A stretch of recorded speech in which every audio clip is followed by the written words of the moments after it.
apólice. Então, falando um pouquinho aqui das coberturas básicas que vão ter em todas as apólices, sem exceção, que são as coberturas para o próprio segurado.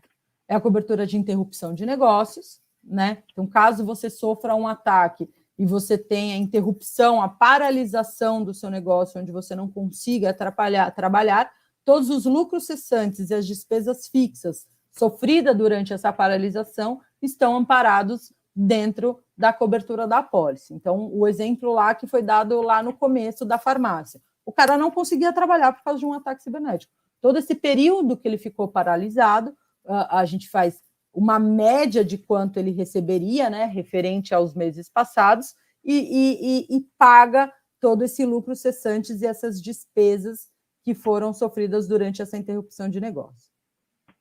Tá? A cobertura de custo de perícia e avaliação. Então, a partir do momento que você teve esse ataque, a gente, como eu disse lá no exemplo da farmácia, você teve esse ataque, você precisa fazer uma perícia, uma avaliação do que aconteceu, né, dentro desse seu ambiente como próprio segurado. Além de você identificar o que aconteceu, você precisa reparar aquilo que aconteceu. Então, aí entra a cobertura de custos de reparação. Então, veja, você teve um ataque, nesse caso, foi tudo paralisado, nesse exemplo que a gente está dando, e a apólice já vai entrar para quê? Para ver o que aconteceu, avaliar se eu consigo descriptografar sem pagar nada para o hacker ou coisa do tipo, e vou tentar fazer a reparação desses dados que podem ter sido perdidos. Tá? E, por último, aqui, desse slide, o custo de notificação. Hoje em dia, a LGPD obriga que, caso você tenha um ataque ou caso você tenha alguma coisa dentro do seu sistema, que você notifique 100% da sua base de clientes. Então, é uma obrigação, é uma lei. Caso você, corretor, tenha algum ataque ou coisa do tipo, você precisa notificar 100% da sua base de clientes, ou por carta, ou por telefone, ou por uma central de atendimento, ou pelo WhatsApp.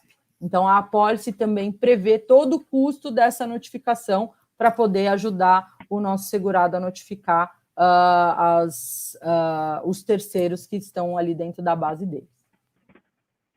Aqui algumas coberturas adicionais, tá? Que a gente também dá para os nossos clientes em 100% dos casos, a gente não exclui essas adicionais, porque a gente entende que também são coberturas que fazem parte e vão acabar ajudando todo esse sistema aí dos nossos segurados. Então, a própria extorsão cibernética, né? Então, caso você tenha um ataque, a gente não consiga liberar o seu acesso, não consiga liberar nada em relação à sua rede, em 100% dos casos, o hacker ele vai pedir uma extorsão referente a esse ataque que ele fez, e todo o custo dessa extorsão que foi pedido pelo hacker, caso a gente não consiga resolver o problema de uma forma tecnológica, a gente vai pagar essa extorsão para que esse hacker libere aí esse sistema para que tudo volte ao normal e para que a empresa consiga trabalhar.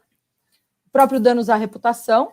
Então, aqui, caso tenha um dano à reputação do nosso segurado através de um crime cibernético, o nosso segurado pode contratar uma empresa de relações públicas para poder mitigar essa possível exposição à reputação. Não sei se vocês viram, mas há 2 meses atrás a gente teve o Fleury atacado, a gente teve a Ferrari, só empresas que estão muito evidentes na mídia. E só o custo de reputação delas já é um custo muito alto.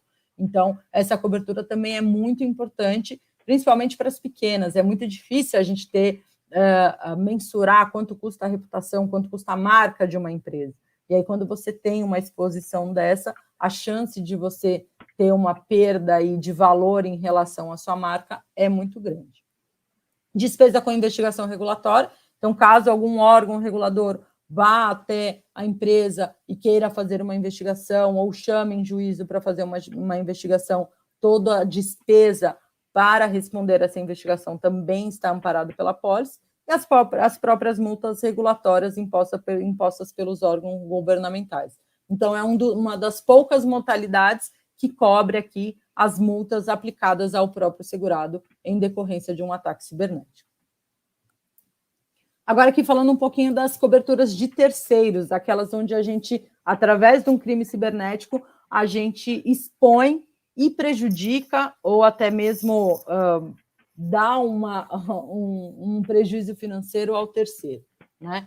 Então, através de um ataque, caso essa informação de terceiro seja violada, os dados dele sejam violados e expostos, todas as perdas em referente a esse ataque, através da sua rede como segurado, também está amparado pela apólice, tá?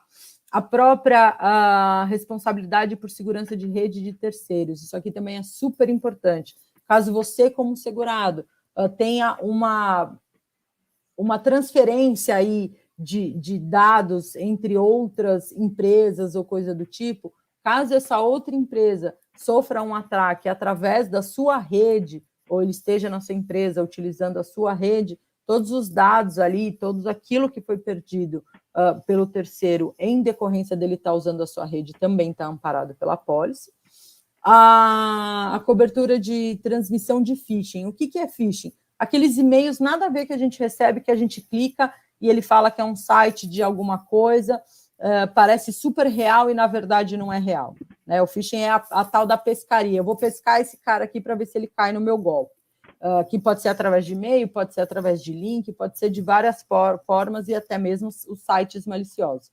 Então, caso você, como segurado, sofra algum ataque referente ao phishing, qualquer perda que o terceiro tenha, que ele tenha em relação a dinheiro, que ele tenha caído num phishing em relação ao segurado, ele também vai estar amparado pela apólice, tá? O custo de defesa, caso você precise, como segurado, se defender numa esfera jurídica ou coisa do tipo, esses custos de defesa também estão amparados pela nossa apólice de cyber.